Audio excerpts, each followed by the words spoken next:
Hello YouTube, it's Little Derek Comics back with another video, and today we are going to be talking about Daredevil Born Again. So the last video I did was a critique style video and it went over pretty well, so I thought I'd do a similar thing and review a TV series, and I really love Daredevil. The Netflix series was really amazing, and I really love what they did on Disney Plus with the newer series. So let's talk about it. Let's get into it. Now, some things to keep in mind while I'm scoring this. This is only the first season of the Born Again series, but it is a continuation of the Netflix Daredevil series that's now on Disney Plus.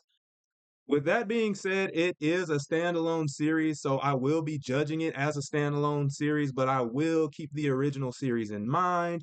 And also, I will keep in mind that it is the first season, so I won't take off things for it being somewhat unfinished or it needing a follow-up season, because that is what it is. It's a first season. And what I'm mostly judging overall is the writing. It's going to be how cohesive the writing is and how interesting the story is in general. And lastly, let's get into a few disclaimers. So firstly, this is not a sponsored video. I'm just doing this because I like the series. Also, this is a critique. This is a review, so it is opinion based. It's my opinion. It's not rooted in fact or anything. I'm just telling you all the reasons I find it good and what I don't find so good. I'm also not taking the other Marvel shows in the timeline into consideration. I'm really just mostly judging this off of just straight Daredevil. And since this is a review, I kind of have to touch upon the story a little bit as I go along. So I'll try to avoid spoilers, but I will be going into certain story elements. So be aware of that. Okay, so let's start off with the summary that Disney Plus gives us. So, Matt Murdock, a blind lawyer with heightened abilities, is fighting for justice through his bustling law firm while former mob boss Wilson Fisk pursues his own political endeavors in New York. When their past identities begin to emerge, both men find themselves on an inevitable collision course. So, what I'm going to do is break the series down into three different segments or parts and talk about what was good and bad about each part.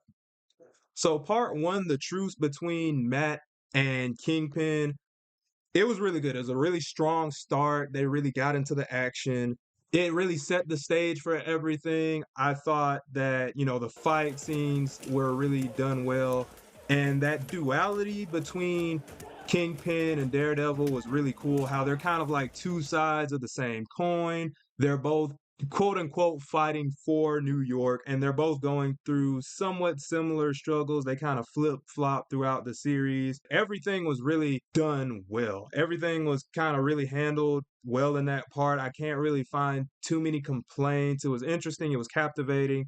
Really love it. I think the assassination was handled really well, and I like that they didn't really tell us who was behind it until pretty much the end of the series. So that was really cool. The White Tiger case was a really cool point to where it started that divide between Daredevil and Kingpin, because while Daredevil was kind of fighting to defend him and everything, Kingpin was kind of like, well, he's a vigilante, can't have him on the streets. That was a really good next point to this arc. That was pretty much the part where both parties knew that they had to get more involved and they couldn't really do what they wanted to with just the law, with just their career titles. They had to go back to their old ways.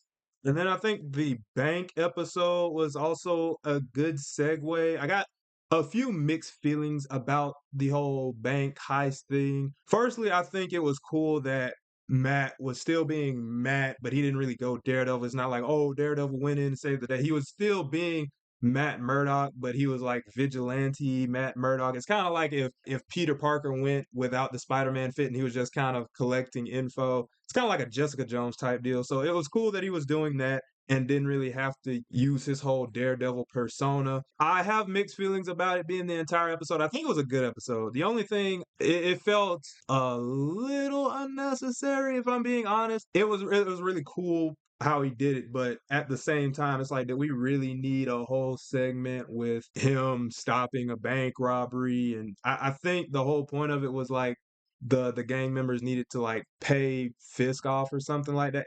It was somewhat inconsequential, so but I still like that episode. So I'm just kind of nitpicking on that aspect. And this kind of bleeds into the next part. So we got to talk about Muse, the serial killer. This is the point where it stopped being about Matt Murdock versus Wilson Fisk, and it got back into Kingpin versus Daredevil. So the whole point between the both of them has been that we don't need vigilantes on the street and that the law is sometimes not enough. So Matt is kind of going back to his vigilanteism. Kingpin knows that he's going back to his vigilanteism and he wants to prove that he doesn't need the vigilantes and he can do this without them. He's kind of trying to push his whole narrative.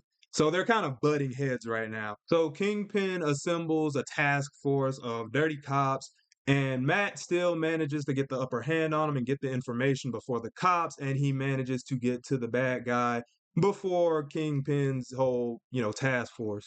Now I want to talk about Muse as a bad guy for a second. So Muse was actually pretty cool. I'm not gonna lie to you. This is kind of the part of the video where I start nitpicking a little bit.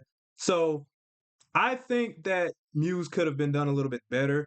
I think he didn't have enough screen time, and I feel like he was kind of crucial to the plot because it was kind of that point where Daredevil and Kingpin were kind of trying to prove that one was better than the other, that one was necessary for New York and the other one was kind of an impedance. But I'd say that this was a pretty cool part of that. But I feel like we didn't get enough screen time with Muse to make this as impactful. I feel like if he would have had maybe one or two more episodes, that he would have been a lot more memorable as a villain. He played his role. It was a good segue into the last part, but I felt like it needed a bit more.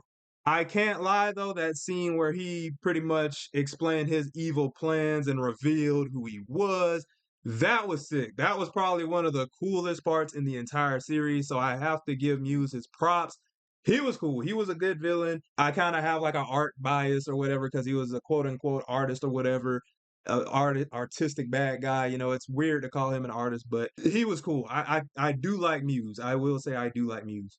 And after Daredevil defeats Muse, he kind of has to run away because the task force has now gotten on their way. And even though they didn't stop Muse, Kingpin pretty much tells them to take the credit for it. And so now they look like the good guys, and now it's kind of discrediting the vigilantism because it kind of makes the vigilantes seem like the bad guys and lumps them in with the serial killers. It fits his narrative. Now, the last part we have to talk about is the ball. So, Kingpin is throwing a ball with his wife. Him and Vanessa have kind of made amends. They've kind of gotten back together stronger than ever. They've pretty much made a strategic move to invite Daredevil's now girlfriend at this point. So he agrees to go and they both attend the ball. Now, I think this is also one of the best parts of the series. There's so much tension in the air. There's so much that might pop off. They're kind of inviting Daredevil into this space. You don't know what they've got cooked up for him. You don't know what he's planning to do. It's kind of like what's going to happen. However, behind the scenes, a certain someone has broken out of detainment and has now crashed the party. So there's a third element of surprise, and the whole thing is just really well done. A lot of stuff pops off at this ball. I think the ball is really well done, and again, it's one of the better parts of the show. And I think the last interesting thing about the ball is the reveal that we get. We kind of get a revelation as to who was behind the assassination in the first episode, why it was happening, and what was going on behind the scenes. And I think that was a really good part. And then at the end of the ball, we get this nice scene where so at the ball, there's another assassination attempt, and this also goes to aid Fisk's whole narrative about vigilantes and criminals. So he is able to implement a curfew and kind of has like this martial law thing going on, and there's chaos and everything throughout the city. And this is where the series starts to get brought to a close in this season. And the last episode, Straight to Hell, is a really fitting title because everything is just going on all over the city. A lot of stuff is popping off. it's a really good way to end off the season. It's really a good segue into next season. It really gets you excited. It leaves you wanting more. And I think it was really well done. So, what issues, if any, did I have with the show? Let's talk about the actual review part of this. So I think that the first part was very strong. I think that the first few episodes, all the way up from, the assassination attempt in the first episode up until before they got to Muse, was really good, really well done. There's not too much I can really say negative about it. Like I said earlier, though, I think the Muse segment was a little underdone. They could have had a little bit more on him. It did its job though. It wasn't bad. It's just that I wanted a little bit more, which is a good problem to have. You want to be wanting more rather than wanting less. I can take a few points off for the Muse thing, but it wasn't too bad. Now, the last thing I want to say that kind of irked me was Heather, Daredevil's girlfriend. So throughout the show, she was cool. She was cool in the first few episodes and stuff like that, but later on, they started butting heads. And in her defense, a lot of it was warranted because Matt was acting weird and he wasn't communicating with her. But some of the takes she had, some of the opinions she had about Daredevil, about vigilantes, was a little bit off putting. It was like, you're a therapist, right? And for you to not see the nuance of certain characters, for you to write them all off as crazies, essentially, a bit weird. Now, I will give her the fact that, she was a victim, if you know what I mean, throughout the show. So I can understand her reservations towards vigilantes, but she kind of got annoying later on. I'm not gonna lie, especially towards the end. She kind of knew how Matt felt about Kingpin, and it kind of felt like she was egging him on about it a little bit. Like you could have kind of, if you were his significant other, it felt like you could have been a bit more considerate of it. Again, I'm kind of the viewer watching, so I have a bias. I'm aware of that. But she was kind of annoying. I feel like I can have that opinion, right? So that's one of the only things that I felt was kind of iffy about it. I didn't like how she was written for a lot of it, especially that second half of the show. But that was really one of my only gripes. So, with all that being said, what score would I give this show? Like I said, I think overall it's great. I think it really built upon what the original series kind of established. And I think it was really great. It was really interesting, really great first season. And there's very few nitpicks I'll give it. So, what's going to be my score? I'm going to take off half a point for just for the simple fact that I think Muse could have been done better. I really wanted to see more of him. And I'll take off a quarter of a point just because Heather was a little bit annoying. So, with all that being said, I'm going to give Daredevil Born Again a 9.25 out of 10. So, 9.25 out of 10. It was a great series. If you haven't watched it, please do. And if you like my content with reviews and critiques, let me know. I'll do more of it. So, with that being said, I'll see you in the next video. Peace.